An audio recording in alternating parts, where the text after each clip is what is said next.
Prophet Ebenezer, once a beacon of hope in the dusty lanes of Oko village, had watched in silent anguish as his congregation dwindled to a whispered half-dozen souls. Each dawn found him kneeling beneath the peeling frescoes of his humble mud-brick church, voice hoarse with prayers that met only empty benches and the distant whine of cicadas. His wife, Amara, lay feverish in their mud-walled home, too weak to share in his morning devotions. Their only child, a pale dreamy-eyed girl named Grace, dreamed of the lessons she could not pay to hear, fingertips tracing the child-worn covers of a tattered primer. The weeks of drought had cracked the red earth into chasms that swallowed boots and hope alike, while the newly erected grain market outside Mbora pulsed with sellers of yams and despair. Late one night, as the moon dipped below the horizon and the lanterns of neighboring compounds flickered out like fading stars, Ebenezer slipped away from the hollow hush of his churchyard, staff in hand and burden in heart, and set out for the banks of the Alma River where legend said the water ran both cold and cunning. The path was overgrown with elephant grass, and the air carried the stench of rotting banana blossoms, but he did not falter. He clutched his worn leather Bible to his breast, lips moving in a liturgy of desperation. "O Lord of hosts, hear the cry of your servant, send one to lift the yoke that crushes my spirit." Please don't forget to subscribe to Folktales bij for more exciting videos. Hit the subscriber button below and drop a comment in the comments section. At the riverbank, the air changed, the soft susurrus of water over stone paused as if the whole world were holding its breath. Ebenezer knelt and scooped murky water into cupped hands, watching his reflection trembling back at him like a ghost the wind had forgotten. "Where are you?" he whispered. "Where's your mercy?" A single pebble skipped across the glassy surface, then sank, and the next heartbeat the ripples stilled completely. And from the depths rose a figure no mortal mind could have foreseen, the luminous form of a water spirit, her skin gleaming with pearlescent hues of dawn and dusk, hair like ribbons of kelp, eyes glowing soft emerald that held the secrets of old tides. She stepped onto the river's surface as though walking on clouds, and the grass beneath her feet blazed to life, dew rising in luminous motes around her ankles. Ebenezer rose, trembling, staff clattering to the stones. "Prophet of the Most High," she intoned in a voice like wind through bamboo, "you called upon the heavens and got only silence. I answer the desperate heart, Madame Ori of the tidal court, keeper of the hidden currents." Ebenezer swallowed, tears wetting his beard. "Are you an angel or demon?" The spirit's laugh was both thunder and lullaby. "Labels are for small souls. I am the promise of power to those who cling to it. Hear me, man of God, I offer you a covenant. A cathedral filled with throngs to hang on your words, the sick made whole by your touch, golden sacks at every sunrise, wealth that no stranger can take, for a price small to me but great to you. Each year, on the eve of your ordination's anniversary, you shall bring me a virgin's soul, untouched, grown, pure." Ebenezer recoiled. "That is wickedness itself." "Trade, nothing more," she replied, stepping closer, the oily surface rippling underfoot. "Refuse, and your church will crumble, your home will become a tomb, your daughter will wail night and day until the bones in her small frame break from grief." He felt the truth of her threat coil in his spine. He glanced toward the church steeple rising in the town's faint glow, then at Amara's battered head resting on a reed mat in his memory. "Time," he whispered at last. 7 nights to decide."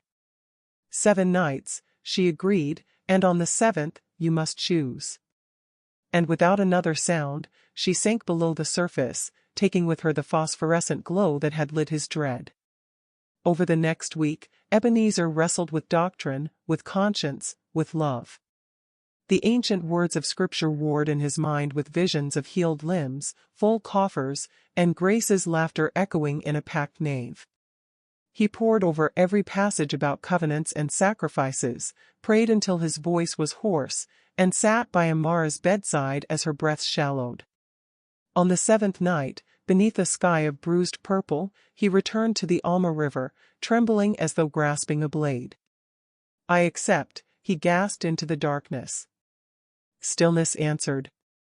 Then the waters parted and Madame Ori rose again, her face serene as the grave. "It is done," she said softly.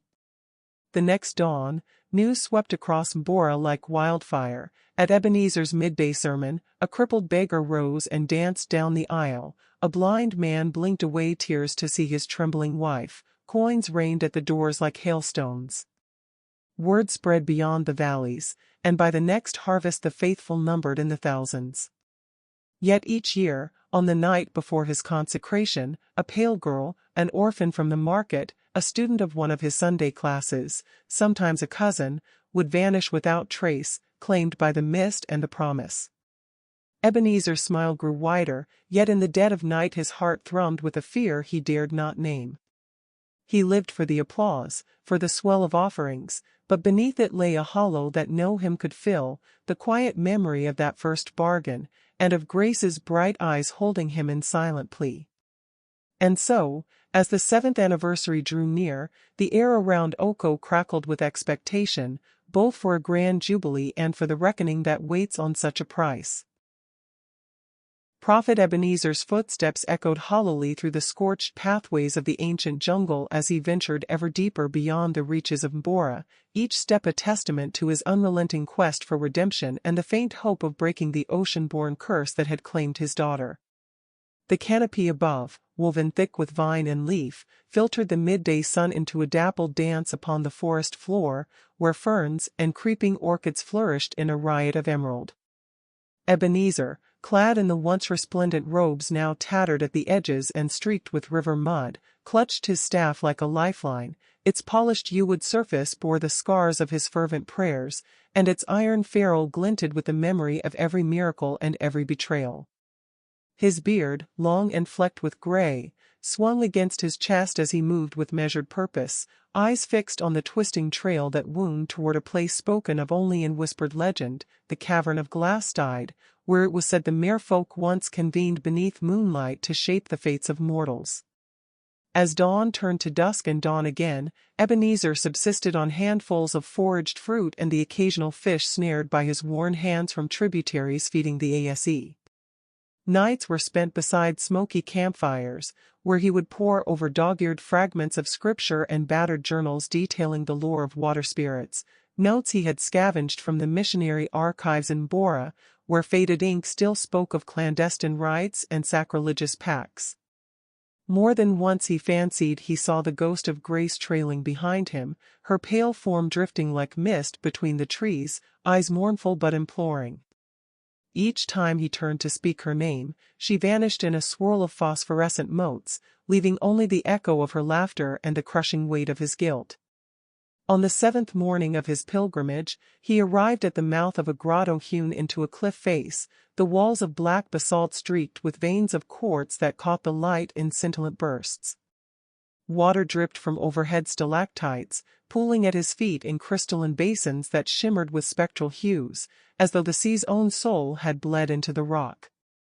He paused at the threshold, staff raised, voice trembling as he called, "Madame Ori, keeper of the hidden currents, I implore you, reveal the path to salvation, or take this life in atonement." The cavern answered with a hollow sigh, and then the tide within stirred. Silvery waves lapped at the entrance, carrying on their backs the faint, plaintive song of a mermaid's lament. From the depths emerged not the resplendent spirit of years past, but a figure clad in mourning, the mermaid of the Ase, her tail dark as night and eyes rimmed with sorrowful crimson. She laid upon the smooth rock a single conch shell blackened by age.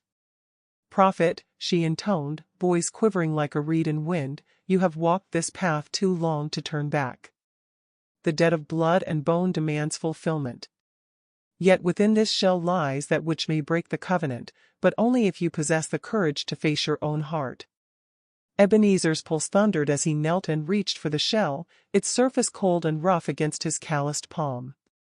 At once the cavern filled with visions, Grace dancing barefoot on the riverbank, Amara tending their broken home, Ebenezer standing before thousands, staff aloft, voice triumphant, and then the ineluctable image of the sacrificial altar beneath the waves, its iron box open, the tresses and locket gleaming.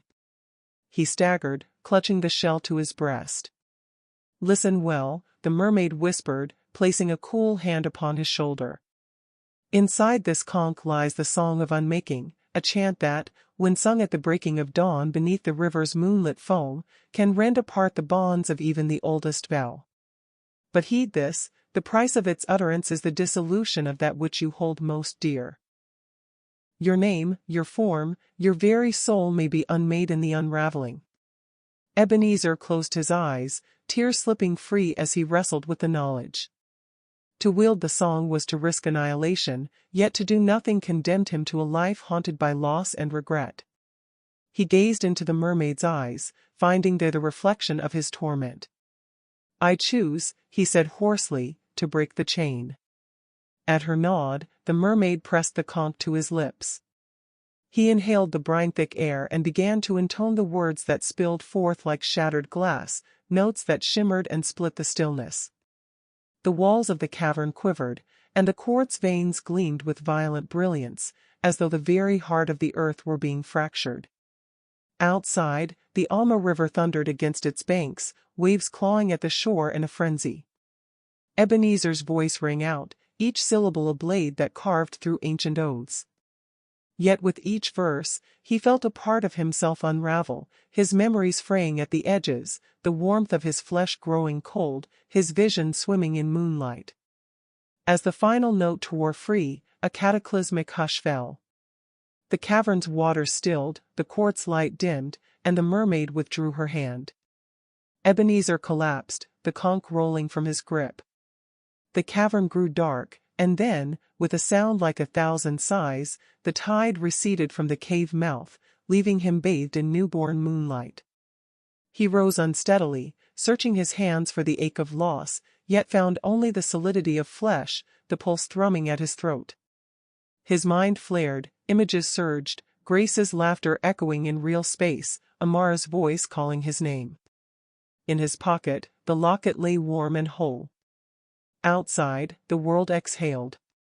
The marble church in Bora gleamed across the river's bend, undamaged, the jungle canopy rustled with life.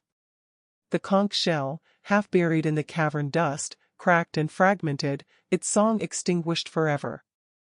Ebenezer fell to his knees beside the silent mermaid, voice choked with awe and relief. "Is it done?" he whispered. She inclined her head, tears glinting like salt water. "The covenant is broken. Your daughter lives. But know that every bond unmade leaves an echo in the deep places." As dawn crept over the horizon, she slipped back into the pool, her form dissolving into ripples of moon-touched silver. Prophet Ebenezer staggered from the grotto, the first rays of sunrise painting the treetops gold. Clutching his staff, he made his way homeward, toward Bora, toward Amara, toward Grace, carrying with him both the relief of redemption and the humbling knowledge of vows unmade and the echoes they leave behind. Prophet Ebenezer stepped gingerly over the fractured threshold of his rebuilt church, the marble facade gleaming in the late afternoon sun like a testament to second chances and hard-won grace. Inside, the vaulted ceiling soared overhead, its arches painted in shades of dawn and dusk that mirrored the shifting tides of his own soul, while stained glass windows cast kaleidoscopic fragments of light across the polished stone floor.